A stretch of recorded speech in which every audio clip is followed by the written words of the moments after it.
The artifact is 150,000 years old. It's made of an artificial metal we have been unable to identify. There is a message scratched on the front. What does it say? This is a horror podcast. Consider yourselves warned.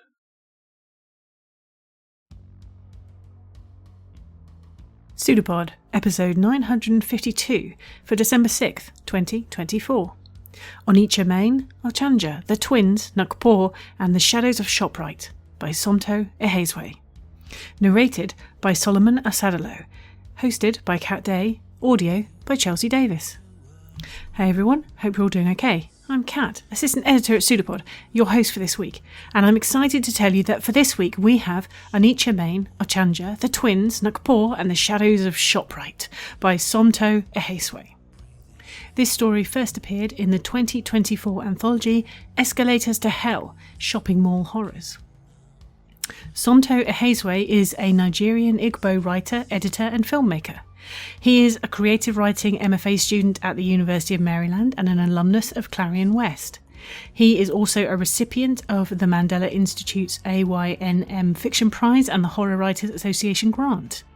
His work has been shortlisted and nominated for multiple awards, including the Nomo Awards and the Utopia Awards. And his works have appeared or are forthcoming in Tor, Africa Risen, Uncanny, Mother Sound, the Sorteverse Anthology, and many others. Solomon Asadalo is a copywriter, editor, and podcaster based in Lagos, Nigeria. He's the editor of 4 Loop Weekly from 4 Loop Africa and is a content associate at Anacle. And now, we have a story for you. And we promise you, it's true.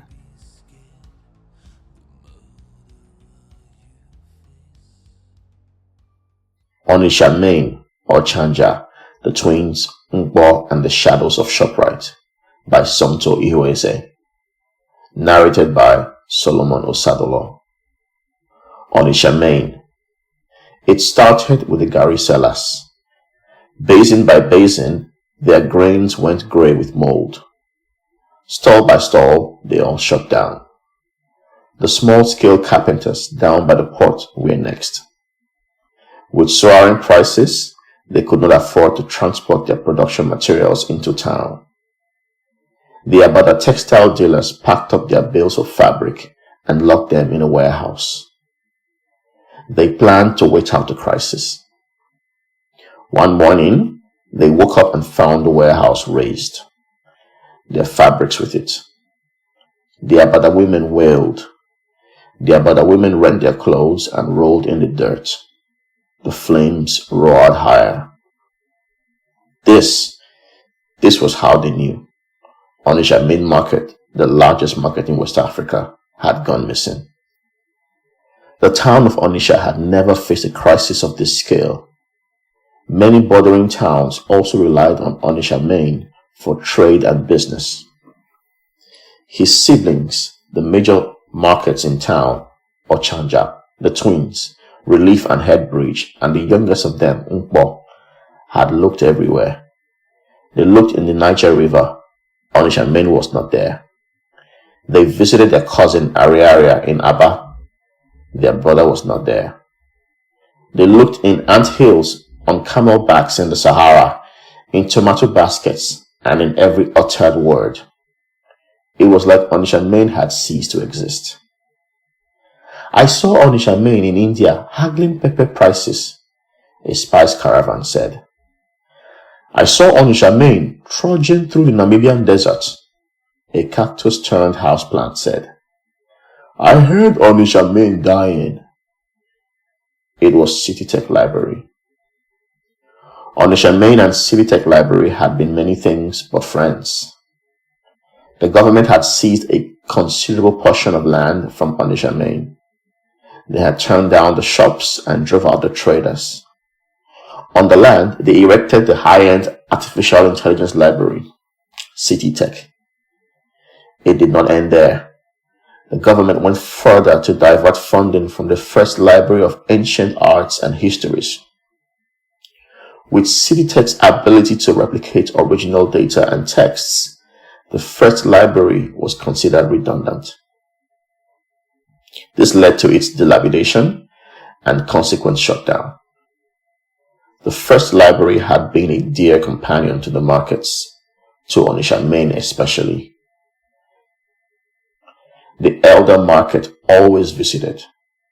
He liked to read about the histories of the markets and how they came to be. This was how the text described his own beginning. He had walked out of the Niger River, and when he offered Onitsha natives white sand in one palm and rice in the other, they welcomed him, offering him land in return. Onitsha main loved the books in the first library. They smelled of old dust and a time when everything was beautiful. Those days were long gone now, with all the oil refineries and bunkers springing up everywhere, and with fancy libraries stealing his land. Of course, city tech did not pose a catastrophic threat to the environment, not like the refineries, but Onitsha main was fine lumping them all together. City tech never seemed to care, nor did they acknowledge this profound enmity. They always had an air of superior nonchalance about them, with head raised high, eyes vacant, half closed, their hands were forever clasped behind their back. This enraged Onitsha main even more, and whatever enraged Onitsha main, the other markets were bound by brotherhood and duty to be equally enraged. "What do you mean you heard him dying?" the twins, Headbridge and Relief, asked in the same breath. My statement was self-elucidating. City Tech went back to replicating terracotta motifs collected from the Igboku Museum. "You are a liar!" the twins burst forward. They were not known for their subtlety. "Not surprising, seeing as theft is your craft of choice." They scoffed at the terracotta replicas. "If anything happened to Onitsha main, we will be the first to know." "I am built on land that once belonged to Onitsha main. Still belongs to Onitsha main." The twins did not let the library finish. City Tech blinked once. "If you insist." Nkpor, fingers fidgeting, was going to say something. "If you would excuse me, I have an encyclopedia to update." The library hushed the young market. The markets did not know what to make of the things City Tech had said. Onitsha main was the strongest of them, the largest of them. He had been here since they laid the foundations of Onitsha. He was meant to be here long after those foundations were no more. How do you end a thing mighty? "Where?" Ochanja joined the conversation. She had been silent since it started. "Where did you hear him dying?" Onitsha Shoprite Mall was shiny, new and massive. It was the first mall the state had seen. People marched into it in hundreds. The stores had the strangest things you only saw on Western television channels. Things like lasagna, a McDonald's, and orange-colored pumpkins. Word was, it had everything. The day the mall opened to the public, the crowd had been immense, and someone got trampled to death. Folks had come from neighboring towns, from Newi, Obosi, and Oka, all to get a glimpse of it. Even the state governor had been there at Shoprite's unveiling. But like several other shiny and new establishments, Shoprite Mall never spoke. Like City Tech Library, Shoprite had also been built on Onitsha main's land. The market had screamed and raved for months. When his siblings tried to calm him, he screamed even louder. He inflated the price of beans in retribution, but soon realized the people affected were those who could not afford to buy produce at Shoprite. Onitsha main readjusted the price. Then he caused the Niger River to overflow her banks, with hopes of flooding the mall, but the fishermen cried and wept as their livelihoods got swept away by the tides. The fishermen had never set foot in Shoprite either. The mall was not welcoming to folks like them. Again, Onitsha main reconsidered. It was at this point the market decided to confront Shoprite Mall. The twins, Relief and Headbridge, the rebels, their rebellion evident in their names. They had completely taken on the names the colonizers brought with them in a bid to rile up the older markets. It worked. Not one day went by when Onitsha Main did not remind them of their sacrilegious act. He pleaded with them to reconsider, to perhaps keep their native names in addition to the foreign ones, just like he had done. The twins were not known for heeding. Ochanja had taken more drastic actions. For decades, she cut all ties with them, refusing to trade or barter with them. Their wares were turned back along her routes and borders. Ochanja vendors caught trading with the twins faced steep and harsh consequences. The twins knew they had been partly forgiven when Ochanja's sanctions slowly eased.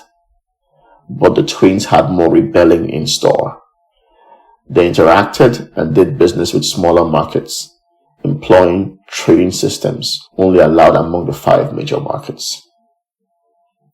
Dealings with the smaller markets had a guiding system put in place by Onitsha Main to maintain order and their hierarchy. The twins just relished seeing Onitsha Main spiral. Ochanja no longer bothered when it came to them. She had more important things to invest energy in, like brooding. Of course, they eventually got to her. Trading with sketchy offshore black market merchants and tanking the collective market value of the region's homegrown products was sure to enrage Ochanja. But all that was behind them now. All that mattered was finding Onitsha Main. "What is the plan?" Nkpor asked, tightly hugging herself. "We barge into that place, burn it to the ground, and bring Onitsha Main home." The twins let their voices boom, nodding in agreement with each other. "Right," Ochanja sighed, shutting her eyes and massaging the bridge of her nose. They were giving her a headache. "That is not a plan. We do not have time to sit around for schematics and riddles," the twins charged forward. "Terrible things could be happening to Onitsha Main while we sit here dilly-dallying." A tad amused, Ochanja cocked her head to the side. "That is a big fancy word, even for the both of you. We are going with or without you." The twins proceeded to barge out of the meeting.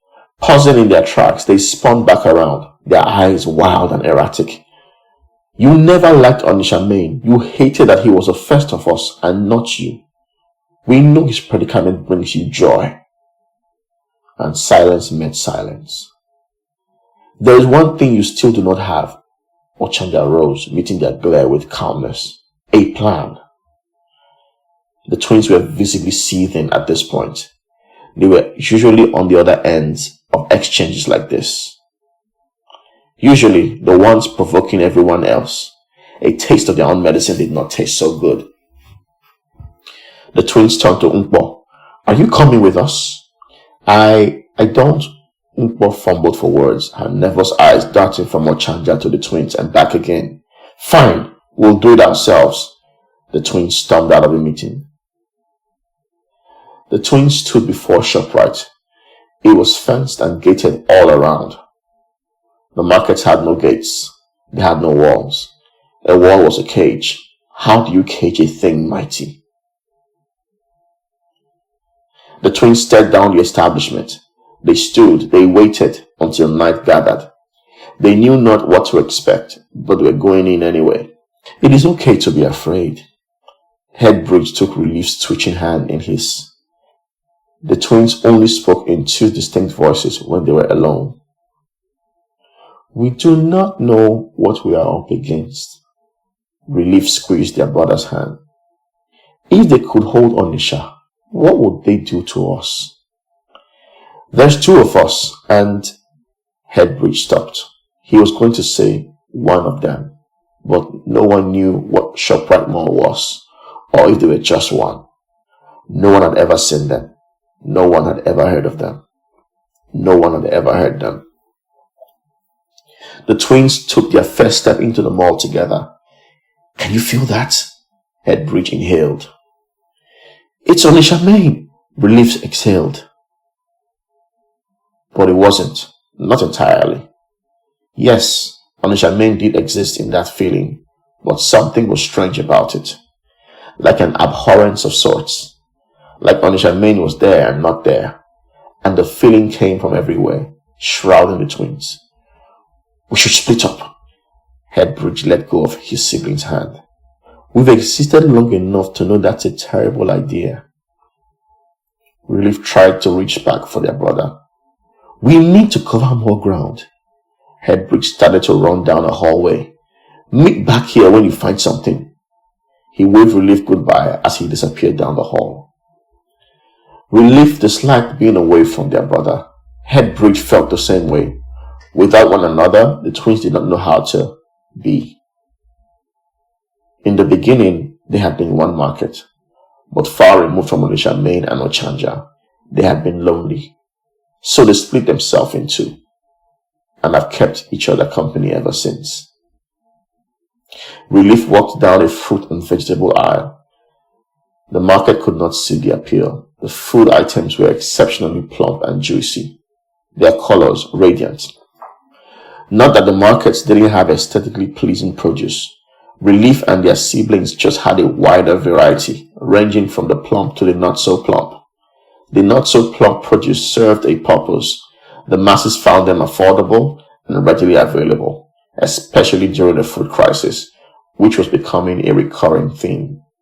The mall clearly did not have the masses in mind. Above all, the market's food items smelled of earth. The potatoes had dirt in their ridges. The eggs had specks of feces.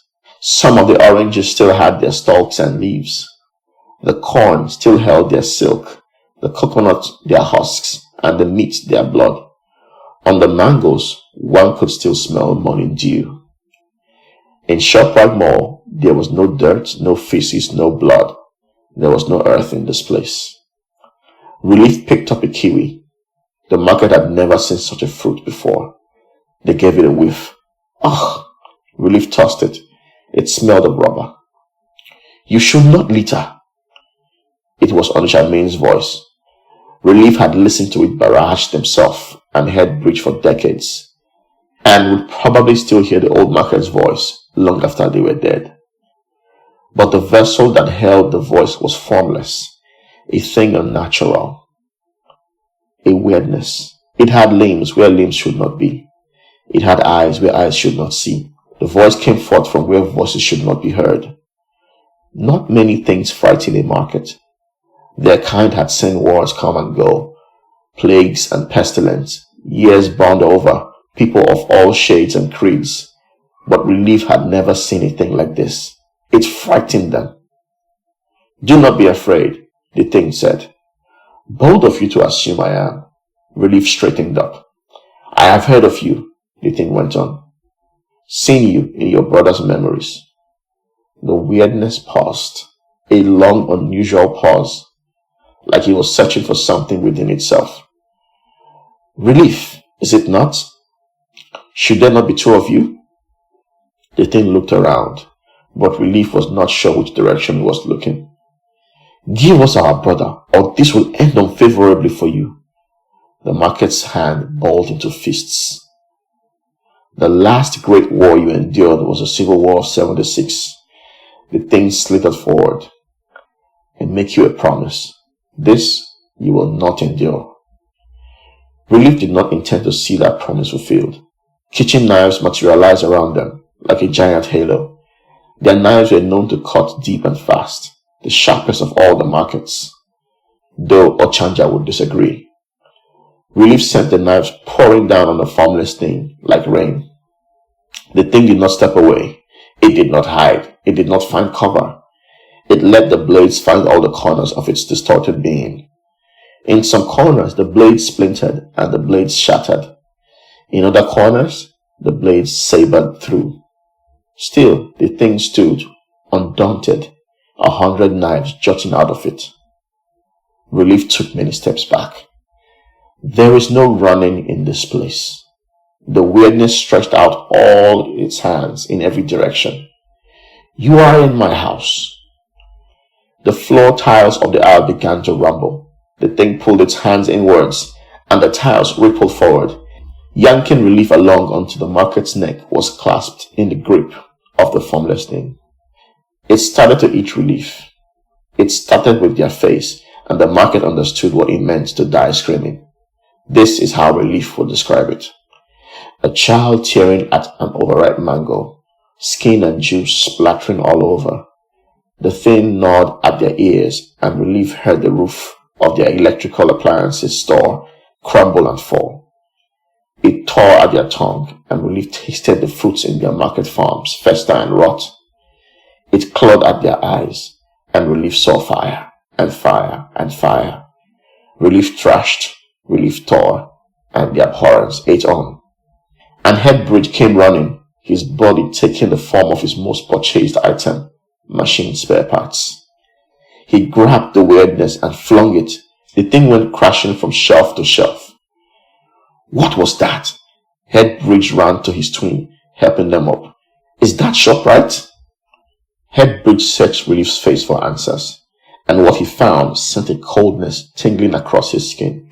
The market gasped, cupping his mouth. What? The fright on Headbridge's face found its way to Relief's voice. What is it? Relief grew tired of asking, and turned, looking into the glass pane of a fridge. Half their face was gone, eaten up. Did it do this to you? Headbridge reached for his sibling's face with quivering fingers. Relief screamed, and all the glass panes in the aisle shattered to smithereens. I'm going to kill it! A scattering sound started behind the twins. They both turned, and from the pile of broken shelves, Shoprite Mall rose, and all the lights went out. Ochanja. Something is wrong, Nkpor announced as she came to find Ochanja. The young market was frantic. I can feel it. Ochanja could feel it too, but being the rational voice of reason always fell to her. I am sure it's nothing. The twins are most likely tearing down the place, she said, folding her braids into a bun. I will go and take a look and drag them back if I have to. Maybe we should ask the other markets for assistance, Nkpor suggested. We need all the help we can get. This is a family affair, and we fix our own problems. There was a finality in Ochanja's words. The others come to us for assistance, not the other way around. Nkpor did not push any further. I am coming with you. No, you are not. Ochanja gently shoved her sister back. Someone has to stay and hold down the fort. But it is not a request. She was invoking her authority as the oldest market present. It would probably not have worked on the twins, but Ochanja knew it would work on Nkpor. A little hypocritical, considering that in times past, when Onitsha Main had invoked that authority over her, Ochanja had outright defied him. She did not like Onitsha Main. The twins were right about that. She never tried to pretend either. The twins defied everyone for the fun of it, but Ochanja defied Onitsha Main out of spite. She believed she deserved to be the first of the markets. Her goods were as authentic as her brothers. Some would argue even better. Onitsha Main had the Niger River, but she had Upper Iweka, where all the transport companies converged. It was Ochanja who granted access to the town of Onitsha. Her name opened all doors, but believing a thing did not make it true. Onitsha Main was the first and forever would be if he survived this ordeal. Still, it came as no surprise Ochanja would walk into the unknown for him. Disliking Onitsha Main did not mean she didn't care for him. She had the choice not to, and did not choose it. The two markets had been each other's first friends, having come into existence at nearly the same time. Decades had passed before the twins and Nkpor came into the picture, followed by the offshoot of the smaller markets, establishing the need for a lead figure. This was when the enmity set in, but Ochanja loved her brother still, and Onitsha Main loved her too. Inside Shoprite Mall, Ochanja found darkness. It was dense, like a mass of shadows clawing at her. Ochanja could not tell where her body began or where it ended. One by one, the market sent lamps sailing to the ceiling. Like specks of dawn stilled in glass, the lamps gave light to the mall. Ochanja was one of the few markets that still sold lamps. Everyone else had upgraded to electric-powered bulbs and torchlights. Funny, considering the country's power grid crashed every other Monday afternoon. The lamps illuminating her path, Ochanja went from aisle to aisle until she found the weirdness. It was gulping Headbridge whole. All that was left was Headbridge's feet jutting out of its mouth. Ochanja barged forward. She grabbed the leg and with all her might pulled Headbridge out of the thing's mouth. And as Headbridge came out, he was holding onto Relief's hand, yanking his twin out with him. And when Relief came tearing out, they were equally holding onto another hand. All three siblings pulled and pulled, and at the end of that hand was Onitsha Main. Enraged, bile and foam spattering all over, the thing charged at Ochanja. "You will find I am difficult to swallow," the market said as she grew in size, a giant, mighty. "How do you swallow a thing mighty?" And the thing stretched all its formless mouths, and all its mouths ripped at the ends. Still, it was not enough. Worn and torn, it ebbed to the ground. "There is no time." Onitsha Main picked himself off the ground. "We have to kill it." Getting eaten had taken quite a physical toll on the market. He was frail, his clavicle visible through thin stretched skin. His eyes and cheeks were sunken, and his head had many a bald spot. Despite it all, Onitsha Main found his feet, and he stood. The twins held the weirdness down, while Ochanja and Onitsha Main started a fire.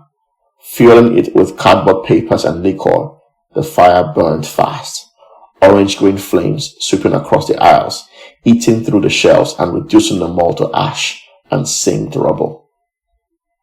As more of the weirdness wares went into the fire, the thing shrieked and flailed, but the markets held on tight. With the fire at its height, they brought the weirdness closer, intent on destroying it. Enough! It was City Tech Library. They waded effortlessly through the blazing carnage. "What are you doing here?" Ochanja asked while struggling to keep the thing down. "What must be done?" "You treacherous little rat," Onitsha Main spat. "They are in cahoots with this monstrosity. They aided it in capturing me," he informed the other markets. Ochanja left the weirdness to her siblings and rushed at the library. But the market soon found her body unmoving. Like a pile of weathered rocks, she crumpled to the ground. The other markets came falling with her. What is happening?" Ochanja tried to writhe to her feet, but found it impossible. Something was pinning her down. It was excruciating. Access to the legal records of government-owned establishments is a fascinating thing. City Tech walked up to Ochanja. The things one can do with such access, like sell off parts of your lands, change your names, have you temporarily shut down. "We belong to no one," Ochanja bellowed through the pain. "That is not what the records say," City Tech continued. "You belong to the public and in essence the government." What did we ever do to you?" Onitsha Main strained. City Tech turned to the elder market. The library knelt, bringing their face closer to his. "This town has the potential to be a modern high-end metropolis, but you and your ilk keep getting in the way." The library stood back up. The thing slowly slithered to them, curling up around their feet. The library patted one of its many heads. "You markets are not structured, and the rules of organized society seldom apply to you. This city cannot thrive in such disorderliness." The library coaxed the thing forward, setting it loose on the markets. "Not to worry, dozens of malls are already in the works, waiting to fill in the gap. This will be good for society, for Onitsha." City Tech recoiled from mentioning the name of the town. we will need to change that name to something more modern. And Ochanja, powerless and sprawled on the mall floor, watched as Shoprite Mall ate her siblings. Then it came for her. Nkpor. Nkpor knew what was coming for her. Her siblings were gone, and in their place, more and more malls went up. She should have gone with Ochanja that day. Perhaps things would have turned out differently. Or perhaps she'd have been eradicated alongside her siblings. Either way, she would not have been with them. The smaller markets now looked to her for guidance. But Nkpor could barely guide herself out of the dark cloud looming over her. Hidden away in the depths of herself, past the Okrika vendors, past the provision stores, past the men who blended cocoa, there did Nkpor remain. Her stalls were closing down with every passing day. Traders were migrating, and sales were tanking. It is pathetic in here. It was Shoprite's mall sifting past into Nkpor's hidden places. This had been going on for a while. Shoprite finding and taunting the market, all in a bid to lure Nkpor out. You cannot harm me in here, and I am never coming out. This shred of resistance was all Nkpor had left. Of course, Shoprite twirled. The mall looked different now. They were no longer formless, no longer abhorrent. They shone. Nkpor could see bits and pieces of her siblings in the mall. But eventually though, maybe not today, but eventually, Shoprite let a smile gleam across their face. They were right. Nkpor knew it. She could not stay hidden forever. Parts of her chipped away with each drifting moon, and the malls were growing in number, stronger, more massive. They would overwhelm her in time. I am barely even functional. Just let me be. A plea found Nkpor's voice. Oh, darling. Shoprite's cold fingers caressed the market's cheeks. The young market pulled away. As long as you exist, the small markets will flock to you. But if you fall, the mall tapped Nkpor's nose. Boop. So do they. Nkpor inhaled, swallowing hard at the thought. But in that thought came another thought, and Nkpor held on to it. Plus, I really want to eat you. Shoprite giggled. You are so pretty, and I reckon you'd be more delicious than your siblings. The mall ran its fingers through the market's braids. Nkpor did not pull away. And when I am done, I would be the prettiest thing ever. Shoprite clapped with glee. Pretty is subjective. The glee waned from the mall's face. Market and mall stared each other down. The glee quickly and pretentiously found its way back onto Shoprite. Oh well, until next time, toodaloo. And the mall was gone, plunging Nkpor into a quietness. In that quietness, Nkpor opened the thought in her hands and knew what she needed to do. Onitsha Main would have called it madness. Ochanja would have been calm with rage. Relief and Headbridge would have laughed and laughed and laughed. But they were not here. She was. And for the first time in a long time, Nkpor stepped into the sun. She could feel them coming, the malls, from all corners, rushing at her. But they would not find her. Nkpor gathered the small markets. She gathered them all. Nkpoloku, Yam Market, Books and Stationery Market, Ogbo Tomato, Aluminum Market, Ezini Fite, Ose Kodu, Plywood and Carpentry Tools Market. She gathered them all. Here, take my eyes. She folded them in Ezini Fite's hands. Take my leg. The market handed one of her legs to the Plywood and Carpentry Tools Market. Here, it's a little heavy. Nkpor balanced the other leg in Ogbo Tomato's hands. And my hair. She took folds of it and wrapped them around Yam Market. And when Shoprite and the other malls came looking, they found Nkpor was many, scattered across the town of Onitsha. In all the small markets, in all the small places, 10,000 strong. How do you end a thing mighty, a thing infinite?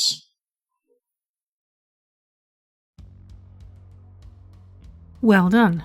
You've survived another story.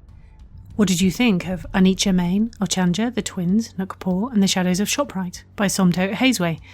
If you're a Patreon subscriber, we encourage you to pop over to our Discord channel and tell us. Our author, Somto, told me this about his story. This story features markets in Onitsha, the town where I was born and raised. Onitsha is a huge commercial town known for its markets and business-oriented individuals. Everyone in Onitsha has a business, from roadside kiosks to warehouses stacked with goods. Onitsha is also home to the largest market in West Africa, Main Market. Unlike the malls, the most famous and biggest being Shoprite Mall, which mostly cater to the wealthy, the markets offer affordability and accessibility to the masses. Malls are a relatively new concept in Onitsha and Nigeria at large. Growing up, there was no thriving mall culture, but we had a market culture. I spent most of my weekends in marketplaces. Our old house overlooked a small street market, Mokpologo Market, where you could find pretty much anything from fresh bread, raw meat, fried akara and pap, crates of soft drinks, a seamstress, hairdressers, a pharmacy, a church, literally whatever your heart desired. Whenever I return home, I always go clothes shopping at Onitsha Main Market. It's become something of a ritual. So that's what Somto had to say. Now, I am a white woman born in England in the 1970s.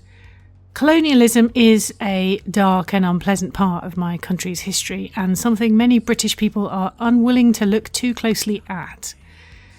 When I started secondary school in the 1980s, I remember my geography teacher showing us an old world map in which the British Empire was coloured pink and it covered huge swathes of land. And there was an element of pride in this and a sense of regret that it was something we had lost. As a 12-year-old, I did not really understand. Now I appreciate that was awful. I was, though, fortunate to have an excellent history teacher who never let anything pass without question. Miss Barker was, from memory, 5 feet nothing, skinny as a rake and absolutely terrifying in the best way. If she's listening, you were great, Miss Barker, I loved you. She hammered critical thinking into all of her students, whether we wanted it or not. Personally, I am extremely grateful to this day. Helped as well by the fact that my own grandmother was born and raised in Germany at the end of the Second World War.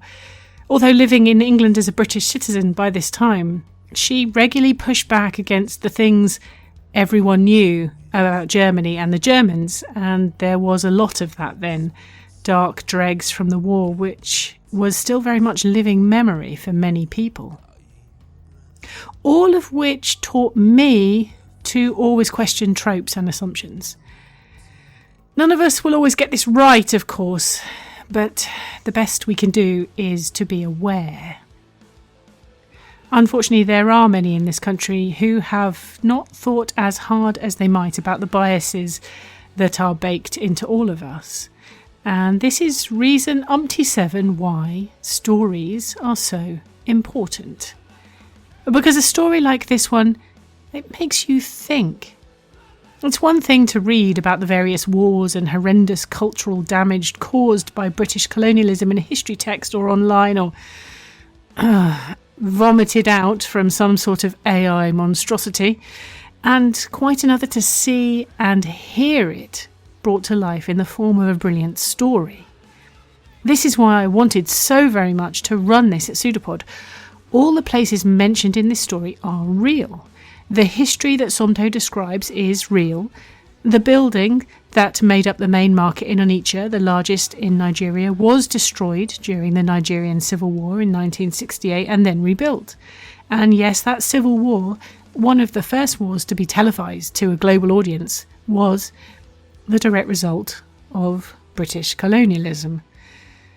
And of course, our views are different from the present point in time, but also not, because we're all familiar with the global cultural creep, whereby all the same things are sold by all the same names.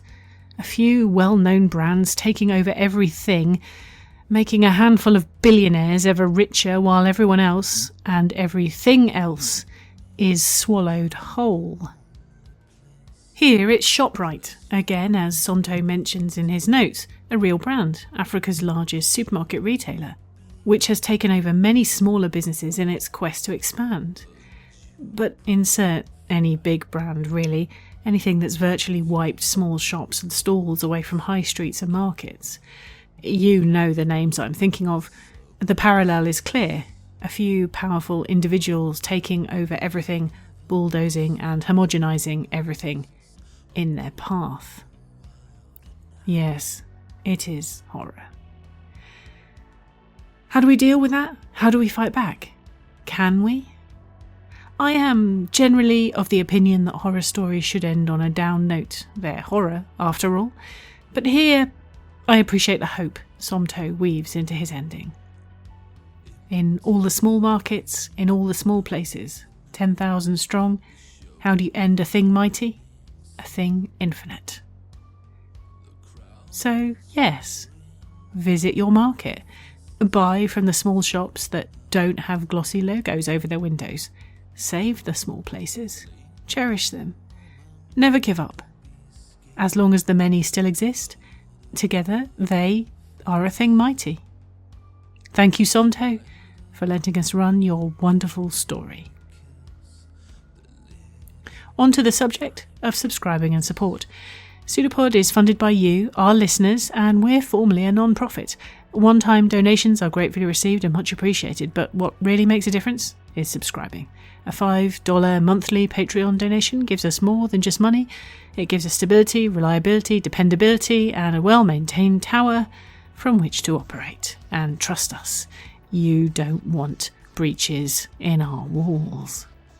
If you can, please go to pseudopod.org and sign up by clicking on Feed the Pod. If you have any questions about how to support EA and ways to give, please reach out to us at donations@escapeartists.net. Those of you that already support us, thank you. We literally couldn't do it without you. And anyone who's thinking, oh, I must go and do that, there is something to be aware of. Apple have changed the way charging works through App Store apps. Long story short, sign up through a browser, including one actually on your phone. It'll be cheaper than if you go through the official Patreon app. This doesn't affect existing subscribers, it's just for new members. And if you can't afford to support us financially, please consider leaving reviews of our episodes or generally talking about them on whichever form of social media you can't stay off this week. We have a Blue Sky account. We'd love to see you there. Find us at pseudopod.org. And of course, as we always say, you can also buy our merch at the Escape Artists Void merch store, which is in various places, including our latest social media posts, including our pinned Blue Sky post. PseudoPod is part of the Escape Artists Foundation, a 501c3 non-profit, and this episode is distributed under the Creative Commons Attribution Non-Commercial No Derivatives 4.0 International License. Download and listen to the episode on any device you like, but don't change it or sell it. Theme music is by permission of Anders Manga. Next week we have If You Don't Want a Cat, Don't Get a Kitten by Sonora Taylor, guest hosted for us by Laura Perlman from Catscast. And finally, PseudoPod and Toni Morrison know. As you enter positions of trust and power, dream a little before you think. See you soon, folks. Take care. Stay safe. An arm appeared from nowhere on the shape, seemingly projected like the pseudopod of a protozoan. It's a pseudopod. It's a big foot. It's all about podcasts these days.